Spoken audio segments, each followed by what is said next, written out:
Hi hello అందరికీ.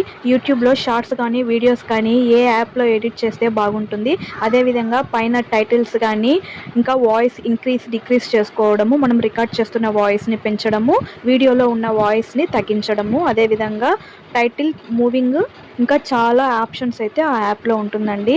ఆ app editing కానీ మీకు కావాలని అనుకుంటే నాకు కమెంట్ బాక్స్లో వీడియో అని టైప్ చేశారంటే నేను ఆ వీడియో కూడా పోస్ట్ చేస్తానన్నమాట. ఈరోజైతే సాటర్డే కాబట్టి మా పిల్లలు మా ఆయన అందరూ ఇంట్లోనే ఉన్నారు. వాళ్ళ కోసం ఫ్రైడ్ రైస్ చేస్తున్నానండి.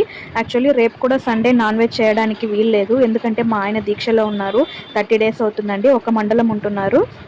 సో అందువల్ల దగ్గర 1 month నుంచి మేమైతే నాన్ వెజ్ తినడం లేదు. ఈ ఛానల్ పెట్టినప్పటి నుంచి సరిగ్గా అయితే నాన్ వెజ్ వీడియోస్ అప్లోడ్ చేయడమే లేదనమాట. ఆ దీక్ష అయిపోయిన తర్వాత నేను ట్రై చేస్తాను. ఈ ఫ్రైడ్ రైస్ కోసము మనం కావాల్సిన వెజిటేబుల్స్ అన్నీ చిన్నదిగా కట్ చేసి పక్కన పెట్టుకోవాలి. ఆ తర్వాత నేను సాస్ అనేది కొంచెమే వేస్తానండి, ఎందుకంటే పిల్లలకి మంచిది కాదు కాబట్టి కొంచెమే వేస్తాను. ఒక 1/2 teaspoon కూడా ఉండదన్నమాట. అలాగే ఆ పౌడర్ ఉంటుంది కదా, ఫ్రైడ్ రైస్ పౌడరు, దాన్ని కూడా నేను ఒక 1/2 teaspoon వరకు వేసింటాను అంతే.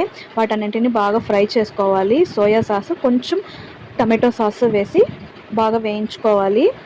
మనకు అది పట్టి చూసామంటేనే తెలిసిపోతుంది ఉడికిందా లేదా అనేసి. తర్వాత నేనైతే రైస్ కుక్కర్లో ఉడికించుకుంటానండి. మీకు ఇష్టం లేదు, కుక్కర్ రైస్ నచ్చదు అని అనుకుంటే మీరు గుండాలో కూడా ఉడికించుకోవచ్చు. దాన్ని అందులో వేసి బాగా మిక్స్ చేసుకోవాలి. కొంచెం ఉంటే కొత్తిమీర వేసుకోండి. నేనైతే క్యాప్సికమ్ వేయడం లేదు, మా పాప తినదు కాబట్టి. అలాగే స్ప్రింగ్ ఆనియన్స్ ఉంటే యాడ్ చేసుకోండి, అది వేసాక టేస్ట్ అనేది ఇంకా పెరుగుతుంది అనమాట. నా దగ్గర లేదు కాబట్టి నేను స్కిప్ చేసేసాను. అంతేనండి, ఎంతో టేస్టీగా ఉండి ఫ్రైడ్ రైస్ అయితే మనకు రెడీ అయిపోతుంది. మీరు కూడా ఒకసారి ట్రై చేసి ఎలా వచ్చిందో నాకు కామెంట్ చేయండి. వీడియోని లైక్ చేసి ఛానల్ని సబ్స్క్రైబ్ చేసుకోండి. మరిన్ని వీడియోస్తో మీ ముందుకు వస్తూనే ఉంటాను. Thank you for watching.